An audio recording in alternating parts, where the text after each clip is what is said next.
आदाब, सत श्री अकाल। मैं शेफ यश आज आपके बीच लेकर प्रस्तुत हुआ हूँ रसमलाई, जो कि बहुत ही स्वादिष्ट मिठाई है, जो कि बाजारों में, शादियों में, ब्याहों में, घरों में लोग फेस्टिवलों पे, त्योहारों पे बनाते हैं। तो मेरे बहुत ही अच्छे मित्र हर्षवर्धन जी ने मुझे पिछले सप्ताह ही मैसेज करके रिक्वेस्ट की है कि इस बार की वीडियो रसमलाई पे बनाई जाए। तो उनकी बातों को सुनते हुए और ध्यान में रखते हुए मैंने एकदम परफेक्ट ओरिजिनल रेसिपी रसमलाई की बनाई है। तो चलिए समय को ना ज़्यादा बर्बाद करते हुए इस रेसिपी को एकदम बढ़िया तरीके से आपके सामने आज मैं प्रस्तुत करने जा रहा हूँ। तो चलिए रसमलाई बनाने के लिए तैयार है और चलो। हाँ जी, हर्षवर्धन जी, आपकी इस रिक्वेस्ट को सुनते हुए आज आपके लिए रसमलाई बनाने जा रहा हूँ मैं। तो चलिए, यहाँ हमने 1 लीटर दूध ले लिया है। अब हम इसे उबालेंगे। इसे बढ़िया से उबालना है।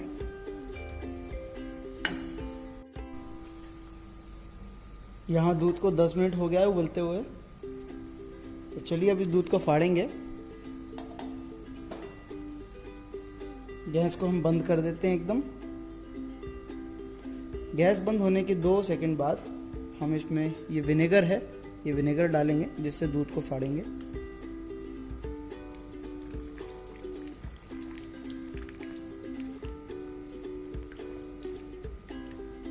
बीस ml के आसपास हमने विनेगर लिया है, 15 से 20। और इसको धीरे धीरे, एकदम धीरे धीरे चलाएंगे। धीरे चलाने से क्या होता है कि इसकी मोटी मोटी गुठलियाँ बनती हैं, और मोटी गुठली के कारण ये अच्छे से, जिस तरह हमें इसका आटा गूंदना होता है, वो बहुत बढ़िया एकदम महीन फाइन गूंदेगा। आप देख सकते हैं कैसे पनीर फट रहा है, जिसे हम छेना भी बोलते हैं। ये एक प्रकार का बंगाली डिश में आता है, क्योंकि बंगाल में जैसे रसगुल्ला बनता है, ये कुछ इसी प्रकार की डिश है। चलिए, तो हम पनीर के लिए, छेना के लिए से हम छान लेते हैं। पनीर बोल लीजिए चाहे छेना बोल लीजिए, मतलब एक ही है। आप देख सकते हैं। अभी हमें इसे ठंडे पानी से धोना है, जिससे इसके अंदर का विनेगर का फ्लेवर, अगर आप नींबू से फाड़ना चाहते हो तो आप नींबू से भी फाड़ सकते हैं, पर नींबू चाहे लेमन चाहे विनेगर किसी का भी आप यूज़ करते हैं तो उसका पानी से धोना जरूरी है, जिससे उसका फ्लेवर चला जाए। आप यहाँ देख सकते हैं मैं इसे ठंडे पानी से धो रहा हूँ। ठंडे पानी से धोने का यही कारण है कि इसके अंदर का नींबू विनेगर का फ्लेवर जो है वो चला जाए। इसे हम ऐसे हाथ में ले लेंगे और इसे हाथ से हम इतना अच्छा निचोड़ेंगे कि इसके अंदर का पानी जितना निकल जाए उतना अच्छा है। हाथ से मल मल के इसको निचोड़ेंगे।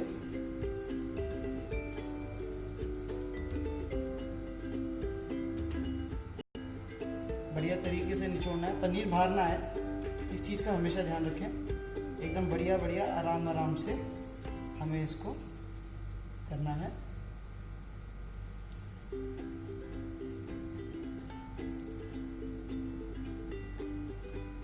और जब आपको लगता है कि आपका हाथ से सारा पानी निकाल चुके हैं, तो उसके बाद हम उसको 20 मिनट के लिए हैंग करके रख देंगे, लटका के रख देंगे। जिसका मतलब लटकाने से क्या होता है कि बचा कुचा जो भी पानी होता है वो निकल आता है बाहर, और जैसा हमें पनीर चाहिए या छेना चाहिए उस प्रकार का वो हो जाता है। अब हम इसको यहाँ पे थोड़ी देर के लिए ऐसे टांग देंगे, लगभग 10-15-20 मिनट के लिए,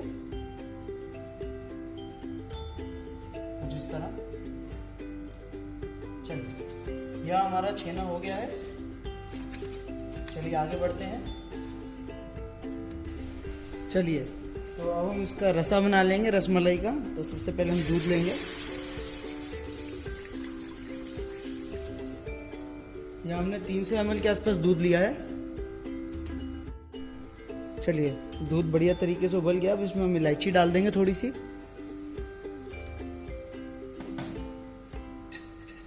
इसमें हम डालेंगे, ये हमने दूध के अंदर केसर घोल दी है, इसे हम डाल देंगे, जो कि रसमलाई का इसे केसर वाला फ्लेवर और रस देगी बढ़िया। आप देख सकते हैं इसका कलर।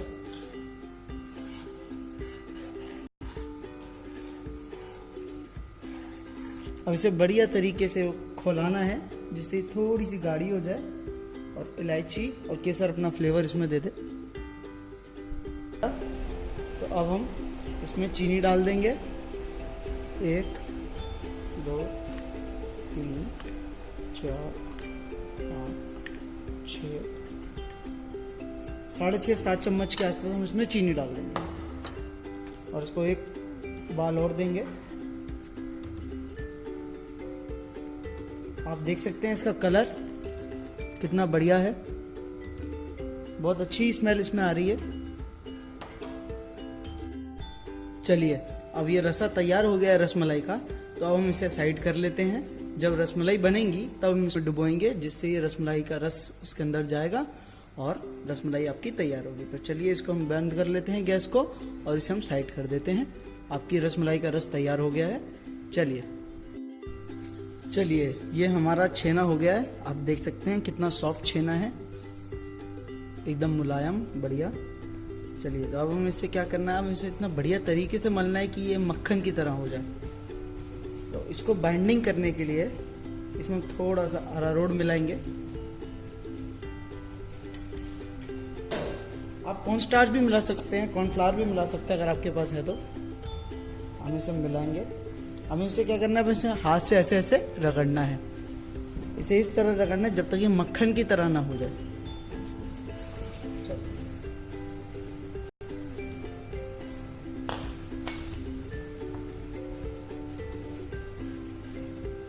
एकदम बढ़िया तरीके से रगड़ेंगे। अब आप देख सकते हैं कितना बढ़िया हो गया है। चलिए, अब इसको हम स्पैचुला से या इस तरह के किसी भी औजार से इस तरह से करेंगे जिससे ये एकदम मक्खन की तरह हो जाए। आप देख सकते हैं एकदम मक्खन हो गया है, कुछ इस तरह।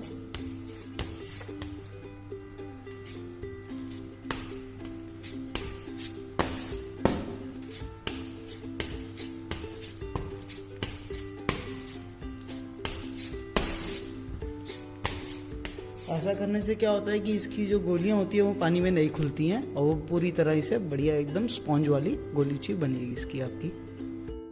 चलिए, यहाँ हमारा पेड़ा तैयार हो गया। आप देख सकते हैं एकदम मक्खन की तरह। ऐसा ही होना चाहिए। अगर आपका इसमें भी छेद दिखेंगे तो हो सकता है कि आपका ये पानी में बोलते समय फट जाए। चलिए, हम इसकी छोटी छोटी गोलियां बना के इस ट्रे में बना लेंगे।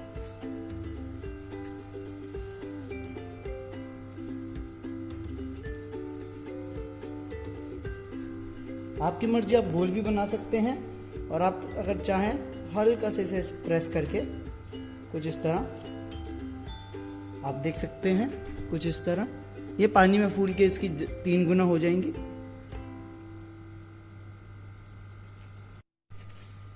या हमने इसकी गोलियां बना ली हैं कुछ इस तरह, आप देख सकते हैं। चलिए, तो हम इसको बनाते हैं। चलिए, यह हमने रसमलाई को उबालने के लिए पानी ले लिया है जो कि 1.5 लीटर के आसपास है। इसमें हम 200 से 250 ग्राम के आसपास शुगर डाल देंगे। हमें इसकी एक पतली चाशनी बनानी है, एकदम पतली, जिसके अंदर हम लोग रसमलाई को उबाल सकें। उबलने के बाद ये रसमलाई तैयार हो जाती है, जिसे हमने रसमलाई का रसा बनाया था पीले कलर का, उसमें हम भिगो के रख देंगे। जब उसका रस पकड़ लेगी, पूरा अंदर तक उसको एब्जॉर्ब कर लेगी, अंदर तक उसका टेस्ट चले जाएगा, तो वो रसमलाई आपकी तैयार हो जाएगी। तो चलिए, इसे हम उबलने देते हैं थोड़ी देर तक। चलिए, तो यहाँ हमारी पानी की पतली चाशनी उबल गई है। हमें इसमें तेज आंच में ही इसको डालना है। अगर हम तेज आंच में नहीं डालेंगे तो ये इसमें खुल जाएंगे और घुल सकते हैं। चलिए, तो हम इसे डाल देंगे।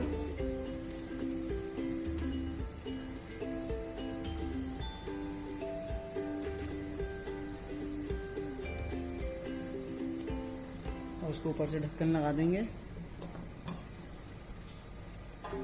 इसे हमने 15 मिनट तक उबलने देना है। चलिए, यहाँ पे 15 मिनट हो गए हैं, तो हम इसको उठा के देखेंगे।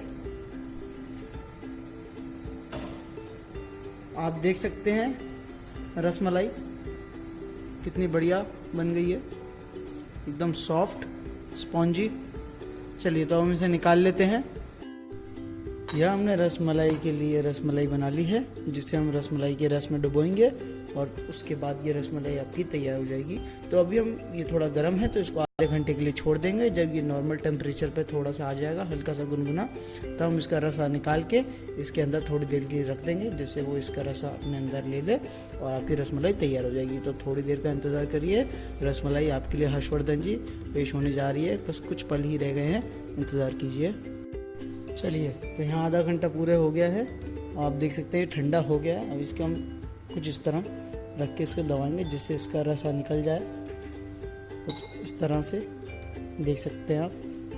रसा निकलने के बाद तुरंत ही इसे इसमें डाल दें, जो इसका रसा बनाया है हमने। इसको इस तरह दबाएं, ज़्यादा प्रेशर भी ना दें कि टूट जाए, कुछ इस तरह की, जिससे इसका पानी निकल जाए। इसमें एक एक करके डालते हैं।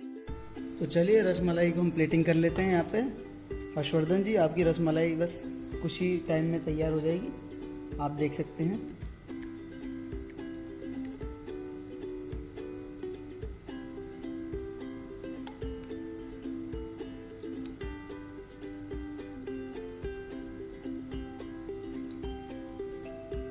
हर्षवर्धन जी, यहाँ आपकी रसमलाई एकदम तैयार है।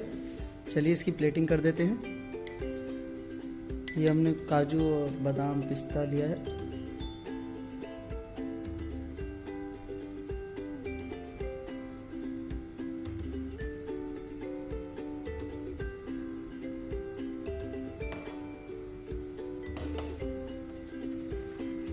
और ये कुछ केसर इसके ऊपर डाल देंगे।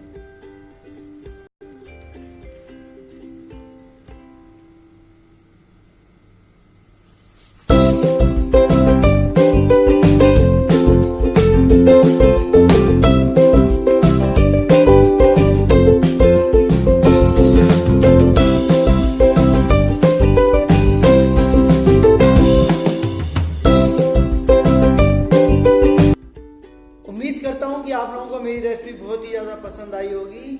इसी तरह आप लोग मेरे साथ अपने आइडिया शेयर करते रहें। आप लोगों को जो भी रेसिपी मेरे हाथों से बनवानी है, नीचे दिए गए कमेंट बॉक्स में आप रेसिपी का नाम लिख सकते हैं। जिस तरह की मेरे बहुत ही अच्छे मित्र हर्षवर्धन जी ने नीचे लिखा था कि मुझे रसमलाई की विधि बताइए, तो मैंने उनकी इस ख्वाहिश को आज पूरा किया और रसमलाई की विधि बताई। तो ये बहुत ही स्वादिष्ट रसमलाई बनाई है मैंने। तो चलिए, मैं तो एंजॉय करने जा रहा हूँ, अब आप भी करिए। तो इसी तरह प्यार बनाए रखें। इस वीडियो को खूब खूब खूब लाइक, शेयर, सब्सक्राइब करें। नमस्कार।